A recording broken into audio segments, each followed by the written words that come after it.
My husband cheated, my stepdaughter helped him hide it, so I took her college fund and walked away. Hi, Reddit.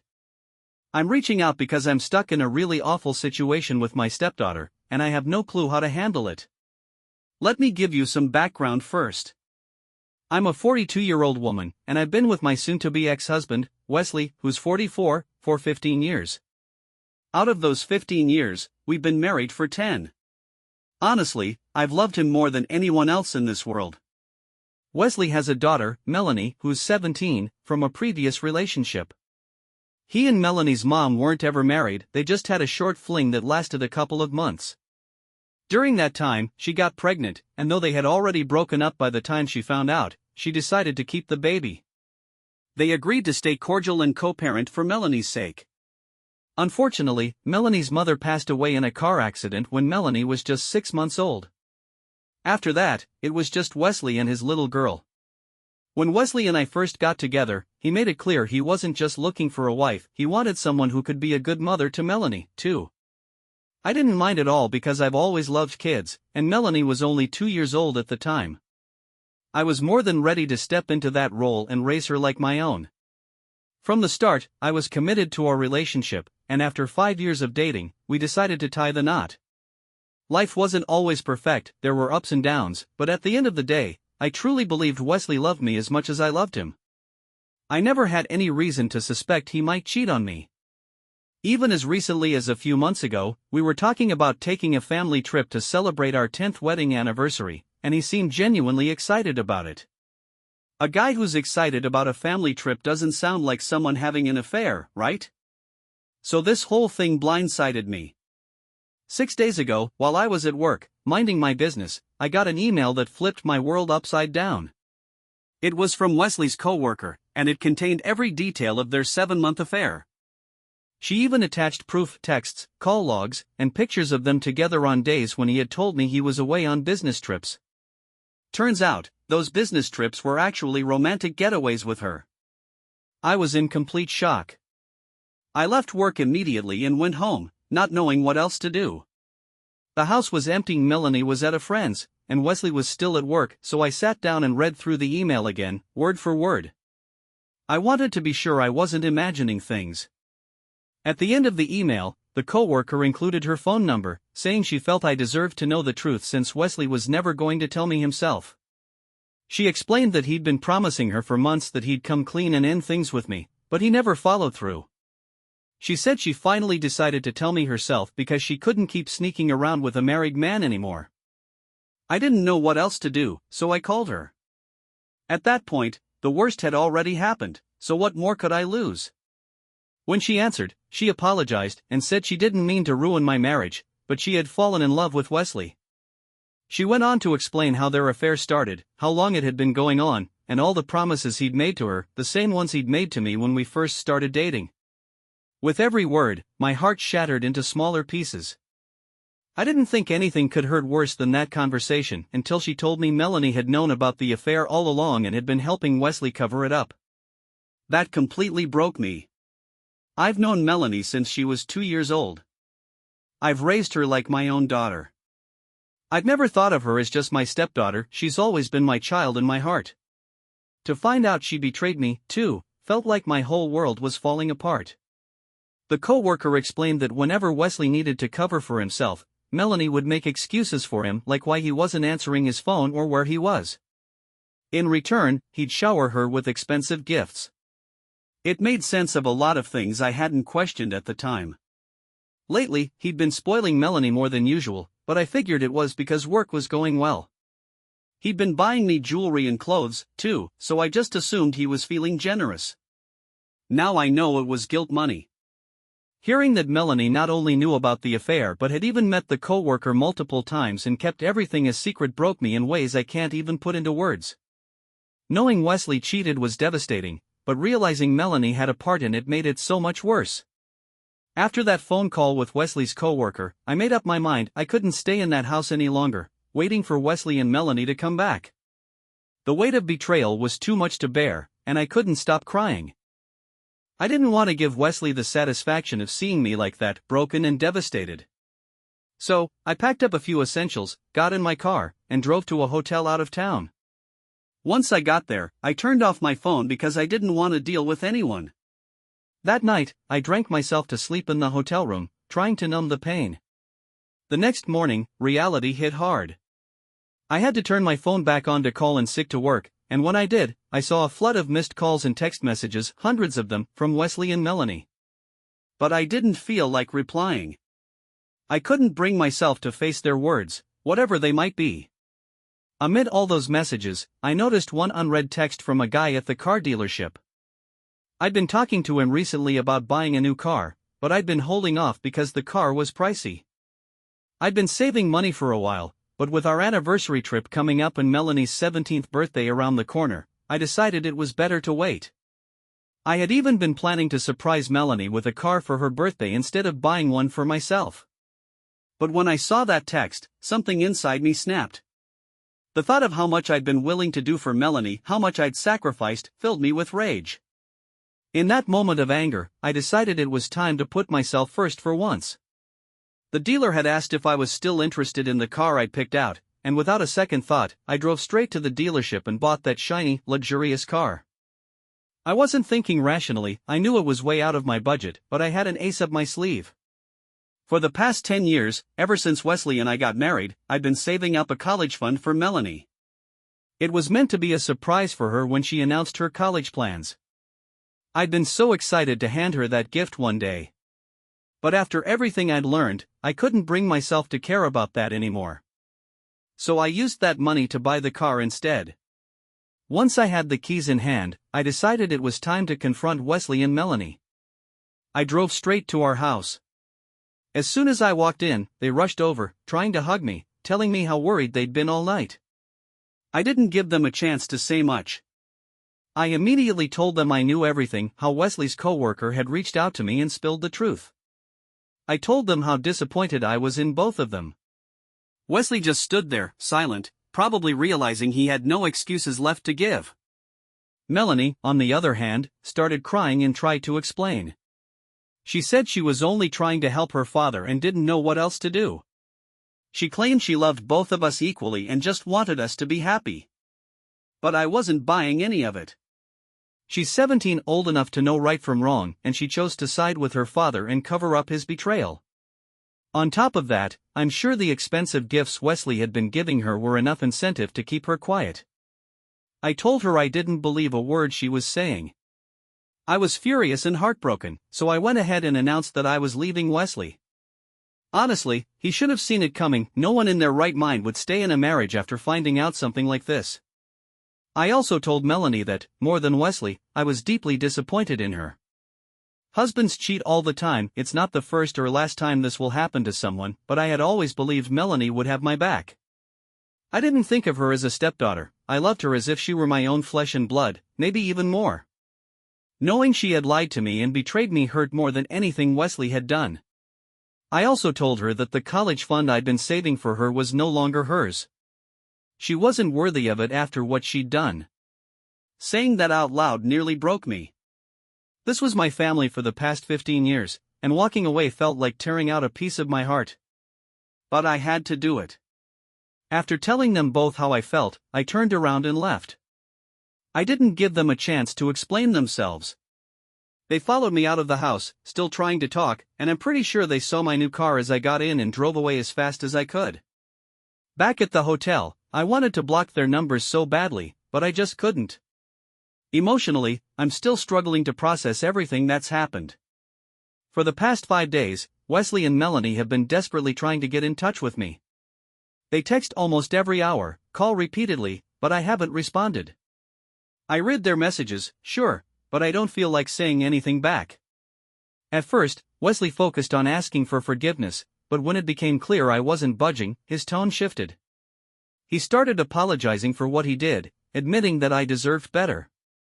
But then, he tried to guilt-trip me, saying I should reconsider what I was doing to Melanie because she was just a child and didn't deserve to suffer for his mistakes. Melanie's messages were along the same lines. She admitted she was wrong and begged me to give her a second chance. She claimed she'd always thought of me as her mother and was truly sorry. I ignored her too. Yesterday, though, Wesley sent a text that made my blood boil. He said he was tired of apologizing without getting a response and demanded to know if I planned to come back to the family or not. His audacity pissed me off, so I replied immediately, telling him I'd already spoken to a lawyer and filed for divorce. That wasn't true, I hadn't yet worked up the courage to do it. But he didn't need to know that. He didn't reply right away, but an hour later, he sent a long message. In it, he accused me of being selfish and painted me as the villain. He said he could accept me leaving him, but he couldn't believe I was willing to abandon Melanie too. According to him, Melanie had been devastated ever since I left, and my decision to withhold her college fund had hit her especially hard. He reminded me that he had known about the fund because I'd mentioned it before and claimed he hadn't bothered saving for her tuition since he knew I'd taken care of it. Now, he said, they were in a bind. Melanie had been counting on that money to attend her dream college, likely out of state, which would be expensive. Without the fund, they didn't know how they'd manage, and he made it clear he thought I was cruel for taking it away. He accused me of punishing Melanie for his mistake, saying my new car was proof that I was just being selfish. That message left me conflicted. I don't like the idea of being the person who snatches opportunities away from a kid to make a point. That's not the kind of parent I've ever wanted to be. But at the same time, Melanie isn't a little kid, she knew what she was doing, and she chose to betray me. It feels like I'm justified, but there's still a small part of me that's unsure. Am I wrong for telling my stepdaughter I'm not paying her college tuition anymore after finding out she helped her father cover up his affair for expensive gifts? Update 1. Hey everyone, I'm sorry it took me 2 weeks to update. I've been swamped with work and meetings with my lawyer. There's been so much on my plate, but now I finally have some time. First, I want to thank everyone who commented on my original post and sent me love and support. It means the world to me. Knowing there were people out there rooting for me, even strangers, helped me stay strong through all of this. After Wesley sent that text, I read through everyone's comments, and most of you said the same thing: block him, file for divorce, and move on. So that's exactly what I did. Within a couple of days, I spoke to a lawyer and started the divorce process. As for Melanie, I made a decision that I stand by. Even if I had been her biological parent, I wouldn't have owed her that college fund. She should have thought about her choices before helping her father betray me. You can't stab someone in the back and then expect them to turn around and hand you a gift. I don't care how old you are or who you are, that's just not how life works. Wesley's claim that I was punishing Melanie for his mistake is inaccurate. She's facing the consequences of her own actions. I made it clear when I confronted them both that the fund was off the table because of her decision to stay silent and cover for her father. It's not about punishment, it's about accountability. They can be mad if they want to, but I'm not entertaining it. I blocked them both and cut off all access to me. Now, they're trying to contact me through other numbers and fake email accounts. I read their messages sometimes, but I don't reply. I'm done engaging. Update 2. I finally got word about the divorce proceedings, and thankfully, Wesley isn't contesting anything. I'm really hoping that the divorce will remain peaceful and amicable.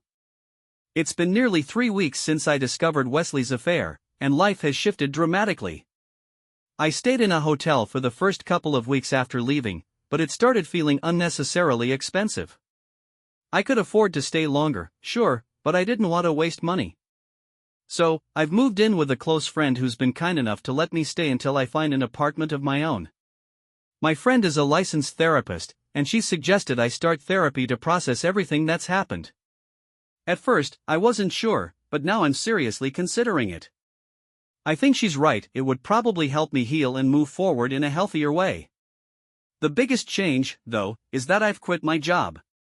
It's a massive step for me since I've been working nonstop for over 20 years. I started working right out of college and even held part-time jobs before that. But now, I feel like I need a break.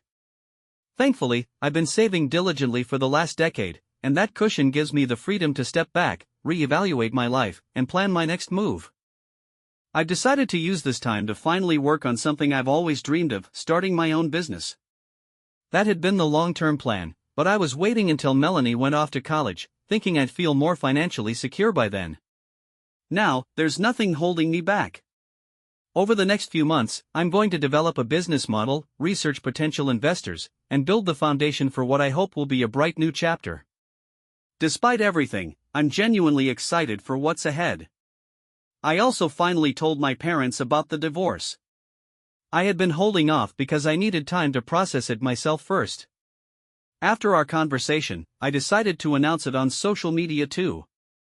I kept it simple, just stated that I was getting divorced without explaining why. My close friends and family already know the details, and honestly, I don't care what anyone else thinks. Life has been overwhelming these past few weeks, but now that the divorce proceedings are about to begin, I feel like I'm finally on the cusp of closure. Wesley and I are scheduled to meet with a mediator in a couple of days. I'm hoping we can wrap things up quickly so I can move on for good. Update 3 tomorrow, Wesley and I meet with the mediator. It feels strange knowing I'll see him after nearly a month of complete silence. I'm already nervous and anxious about the meeting, and to make things even more complicated, Melanie emailed me just half an hour ago. I hadn't heard from her in weeks and assumed she'd given up trying to contact me. Honestly, I thought the email would be about her college tuition or another attempt to plead her case. But to my surprise, it wasn't. Instead, it was a heartfelt apology. This time, her words felt genuine. She didn't mention the college fund or try to guilt me. She admitted she'd been selfish and hadn't thought about how much it would hurt me to find out the truth. Melanie wrote that she knew she'd broken my heart, even more than Wesley had, and she wasn't sure if she'd ever be able to make things right. But she wanted me to know that she truly loved me and had always looked up to me as a mother. She explained that the gifts Wesley had given her were part of his manipulation. She said she knew her father's actions were wrong, and she was deeply conflicted about what to do. She claimed she felt trapped, torn between the guilt of keeping his secret and the fear of going against him. I don't know what to believe. Maybe she was manipulated, maybe she really didn't know how to handle the situation. It's hard to reconcile her explanation with the betrayal I felt. Still, I can't ignore the possibility that she's being honest. She sounded remorseful, and for the first time, she didn't ask for anything, just apologized. It's a lot to process, especially with tomorrow's meeting looming. I'm not sure what to do or how I feel about Melanie's email. I guess time will tell. She wrote that she'd felt conflicted for months, torn between loyalty to her father and guilt for betraying me. I want to believe her, I really do, but after everything that's happened, it's hard to trust anyone, even someone I've cared so deeply for.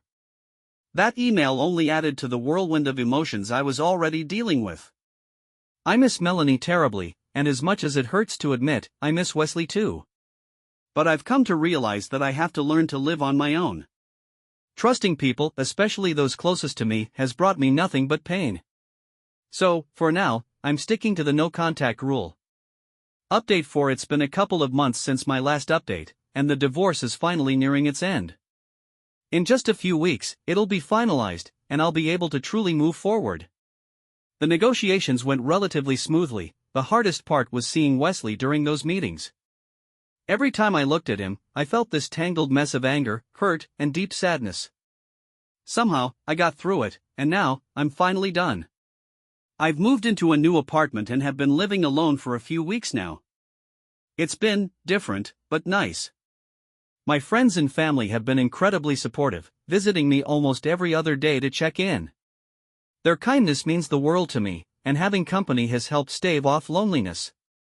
I know these visits won't stay as frequent forever, and I'll need to make peace with the reality of being single and on my own, but I'm getting there. I've also started therapy.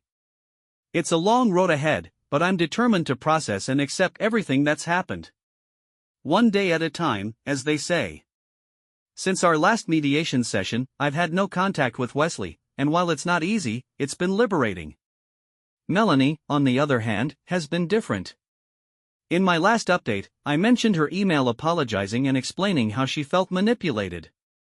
At the time, I couldn't bring myself to trust her, it was all too raw. But since then, she's continued sending me emails. Her messages weren't about the college fund or asking for anything, they were just updates about her life, simple, mundane things. She never pressured me to respond.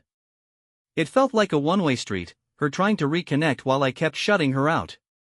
Still, every time I read her emails, my heart ached. I'd cry, not because her life sounded sad, but because I missed her so much. Last week, I decided to reply. All I wrote was, "I really miss you." No explanations, no conditions, just the truth. Her response was immediate and surprising. She told me she missed me too and didn't hold any resentment about the college fund. She admitted she didn't deserve it and had already decided to attend a local college instead of her dream school. She explained that she didn't want to burden her father with a student loan, especially since he'd made it clear he wouldn't co-sign for one.